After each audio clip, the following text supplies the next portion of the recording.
यही बात कही गई है कि हर मजहब के मानने वालों को अपनी मर्जी के इंस्टीट्यूशंस आजादाना चलाने का हक हासिल रहेगा। हुकूमत को उसमें मुदाखलत का कोई हक नहीं होगा।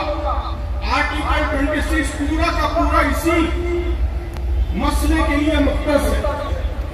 उसमें कहा गया है कि इदारे चलाने के लिए प्रॉपर्टीज, अगर कोई मजहबी गिरोह लेना चाहे तो प्रॉपर्टीज बना सकता है, उसको अपनी मर्जी के मुताबिक चला सकता है। अगर आप आर्टिकल 26 पढ़ेंगे तो आपको महसूस होगा कि शायद ये बिल्कुल वक्फ के लिए बनाया गया आर्टिकल है। ये वक्फ अमेंडमेंट बिल आर्टिकल 26 का खुला वायलेशन है, बल्कि आर्टिकल 26 का मजाक उड़ाया जा रहा है।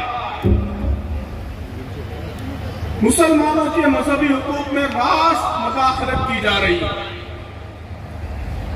मसला अकाउंटेंट का नहीं है, मसला ड्राइवर का नहीं है।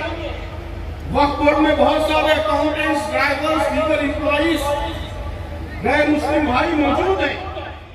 इंट्రెస్ట్ మక్కువతో ఇక్కడికి వచ్చి ఈరోజు ఇక్కడ కూర్చొని ఉన్నారు.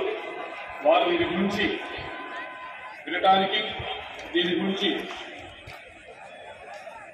వినటమే కాకుండా దీన్ని ఏ విధంగా ముందుకు తీసుకెళ్లాలనే దానిపైన వారందరూ కూడా ఇక్కడికి వచ్చి ఉన్నారని చెప్పి ఇప్పుడే షరీఫ్ గారు చెప్తా ఉన్నారు. ఏదైతే ఈ వక్ఫ్ యాక్ట్ ఉందో దీని గురించి గడిచిన 2 నెలల నుంచి 2.5 నెలల నుంచి కూడా